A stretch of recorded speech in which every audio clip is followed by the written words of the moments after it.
Sarau Literário, segundo ano A.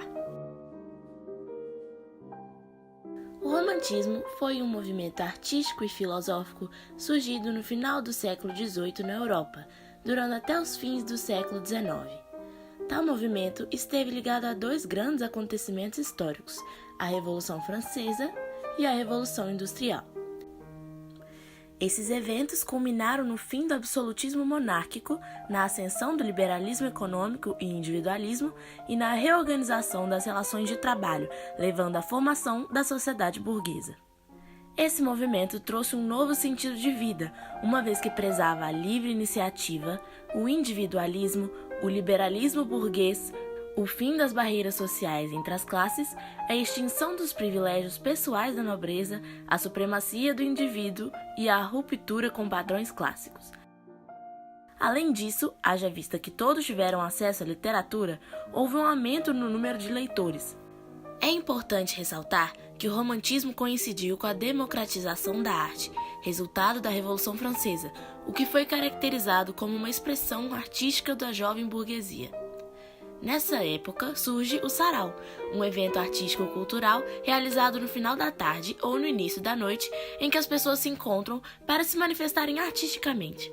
Nele ocorrem danças, apresentações musicais e teatrais, além da declamação de poesias. No romantismo, o indivíduo passa a ser o centro das atenções, há a exaltação da natureza, que reflete o estado de espírito dos artistas, e o nacionalismo leva à valorização da pátria e à criação de heróis nacionais. Sentimentalismo, subjetivismo, egocentrismo, saudades da infância, idealização da pátria, do amor e da mulher e a fuga da realidade são alguns dos temas abordados na literatura romântica. No Brasil, em poesia, a literatura romântica inicialmente procurou exaltar as características nacionais. A poesia procurara revelar os vários e diferentes aspectos do país e do homem brasileiro, como o amor à pátria, a grandeza do território, a beleza e majestosidade da natureza e a virtuosidade de seu povo. Com o passar do tempo, serviu como forma de expressão do sofrimento humano e da melancolia, uma vez que vários escritores sucumbiram à epidemia de tuberculose. Também expressou denúncia social, ao se posicionar contra a escravidão e ao favor das ideias republicanas. Já a prosa brasileira seguia os elementos das publicações europeias, conservando as características do folhetim e sendo apresentadas em ordem cronológica. Ela é inaugurada com a publicação de A Moreninha, de Joaquim Manuel de Macedo, em 1844, pois ao configurar-se como uma obra que retratava os hábitos da juventude burguesa carioca, se caracterizou como um romance tipicamente brasileiro. Dos romances existentes, o que mais se popularizou foi o romance urbano, que se situava nas capitais e funcionava como crítica de costumes. Seu maior expoente foi o escritor José de Alencar, autor de A Viuvinha, a obra mais marcante do movimento, que demonstrava os empecilhos que o dinheiro poderia causar à realização do amor, e de Lucíola, que lançava um olhar sobre a prostituição no século XIX. Ambas as obras criticavam a alta sociedade brasileira. Um famoso exemplo da prosa inglesa é o romance O Morro dos Ventos Uivantes, que conta a história do órfão Heathcliff, que, adotado por um senhor, desenvolve uma paixão pela irmã adotiva, Catherine, e acontecem desavenças com o irmão adotivo Hindley, o qual tenta impedir o romance entre eles. Essa história é o enredo da peça teatral que apresentaremos essa noite. A pintura romântica europeia dura apenas 30 anos, de 1820 até 1850. No Brasil, ela inicia tardiamente, na década de 1850, perdurando até o final do século XIX.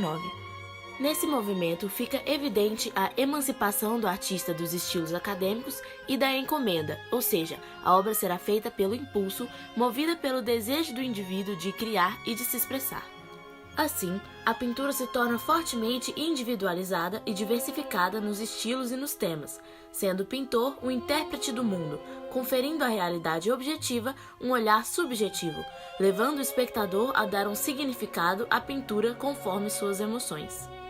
No que tange à forma de pintar, era comum o forte contraste entre a luz e a sombra, a utilização de aquarelas, a assimetria e a composição de estruturas que reforçassem o sentimento por trás do tema. Os pintores que se destacam nesse período na Europa são Francisco Goya, William Turner, Caspar David Friedrich, Eugène Delacroix, William Blake e John Constable. Já no Brasil, destacam-se os pintores Pedro Américo, Victor Meirelles, Rodolfo Amoedo e Almeida Júnior.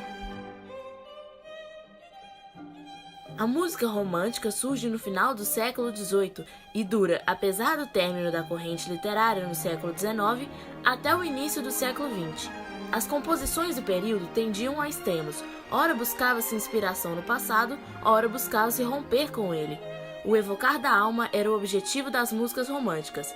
Dessa forma, o ouvinte seria levado a determinado estado de ânimo e incitado a viver experiências além do ouvir.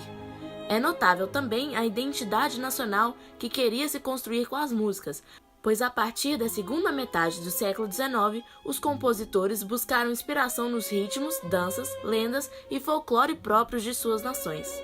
Nesse período, houve forte difusão do piano pelas residências burguesas, fato que levou à adaptação de muitas obras clássicas para que pudessem ser tocadas em tal instrumento.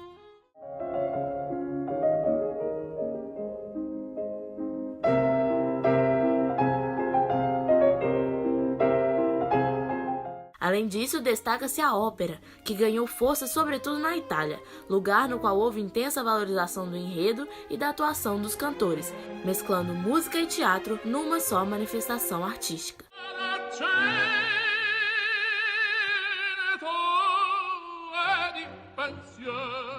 Nesse período, destacaram-se como compositores Verdi, Strauss, Tchaikovsky, Brahms, Wagner, Liszt, Schumann, Schubert e Weber. Agora que conhecemos mais sobre o romantismo, fique o mais confortável possível e aproveite o espetáculo que nós, do segundo ano A, preparamos com muito carinho para o deleite de todos. Tenha um ótimo sarau!